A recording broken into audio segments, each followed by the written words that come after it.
Bora então, meus amores, bom dia. Vamos para a aulinha de química de hoje, né? Porque isso aqui é química. Então, a gente vai começar a estudar os gases para depois a gente poder entrar na parte da termodinâmica mesmo e ver as equações da termodinâmica.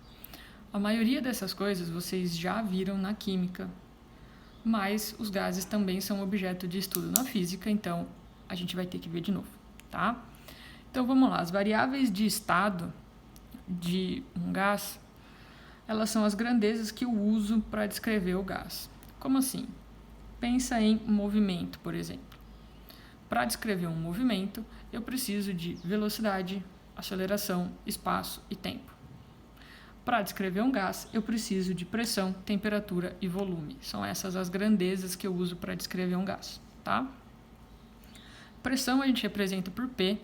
No sistema internacional é Newton por metro quadrado, que a gente chama isso aqui de Pascal. Lembra que a gente já viu isso aqui o ano passado em hidrostática, essa unidade não é Pascal, é Pascal, tá? E aqui eu deixei a transformação para vocês. 1 atm vale 760 milímetros de mercúrio, que vale 10 a quinta Pascal. Então, sempre que vocês precisarem, vocês podem fazer uma regrinha de 3 entre qualquer uma dessas coisas. E lá da mecânica, que vocês viram comigo também o ano passado, pressão é força sobre área, caso seja necessário, tá? Nos exercícios de aula não são, mas talvez na tarefa apareça alguma coisa aí para vocês, tá bom? Temperatura, T maiúsculo, sistema internacional, Kelvin. Não tem o que fazer, é Kelvin, tá? E o Kelvin, para quem não lembra, é grau Celsius mais 273, tá bom? O volume, que é o V, sistema internacional metros cúbicos, e eu deixei uma transformaçãozinha aqui, 1 metro cúbico é 1000 litros, vocês fazem aí as conversões se forem necessárias, tá? PV igual a nRT, que é a equação dos gases, tá? Pressão, volume, número de mols, constante dos gases, temperatura. Na dúvida de quais unidades está sendo liberado para vocês usarem aqui, a constante é que vai mandar nas unidades. Então, olhem para o R. Se o R estiver em sistema internacional, todo mundo no sistema internacional nessa bagaça, tá? As transformações. Precisa saber o nome das transformações. Isobárica, pressão constante. Isométrica ou isovolumétrica, volume constante. De vez em quando aparece isocórica. Isocórica é volume constante também, é só um nome muito antigo que não se usa mais, tá? Isotérmica, temperatura constante, beleza. Para as transformações, se eu quero levar o meu gás de um estado A para um estado B, eu tenho Pivot-Povetov. Então, P1, V1, T1, P2, V2, T2, tá? Então, eu tenho as variáveis de estado antes, as variáveis de estado depois, e eu consigo levar o meu gás do jeito que eu quiser. Aqui, pessoal, para pressão e volume, tanto faz as unidades que você vai pôr, desde que você coloque a mesma unidade de pressão dos dois lados e a mesma unidade de volume dos dois lados. Então, a maioria das vezes, a gente nem faz transformação, a gente larga assim mesmo. O problema está aqui embaixo. Se você colocar grau Celsius aqui e se você colocar grau Celsius aqui, vai dar errado. Aqui tem que ser sempre em Kelvin, não tem opção, tá bom? Vamos lá.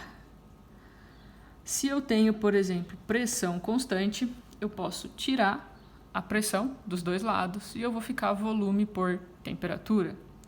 Se eu tenho volume constante, eu posso tirar o volume, eu vou ficar pressão por temperatura.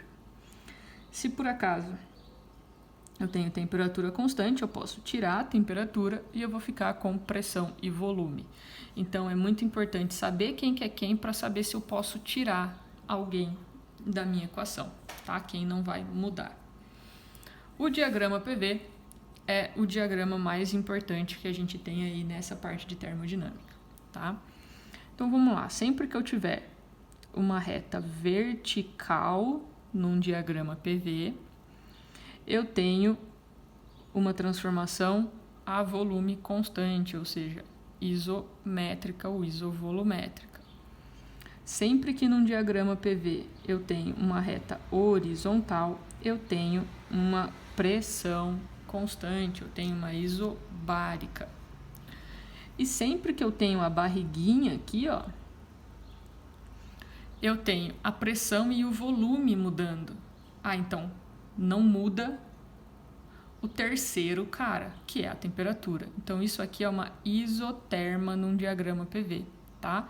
Então sempre que eu tiver um diagrama PV, a curvinha é uma isoterma, todo mundo está na mesma temperatura. A isoterma, pessoal, tem uma propriedade bem legal. Se eu tenho uma outra isoterma aqui, uma outra isoterma aqui, a temperatura cresce assim, ó. Então, essa isoterma tem uma temperatura menor, essa aumenta um pouquinho, essa aumenta mais um pouquinho e por aí vai. A temperatura vai crescendo conforme eu vou subindo, tá bom? Eu sei que vocês não gostam dos gráficos, tá? Mas em termodinâmica a gente usa demais, então aprendam a interpretar as transformações em um gráfico PV, tá bom?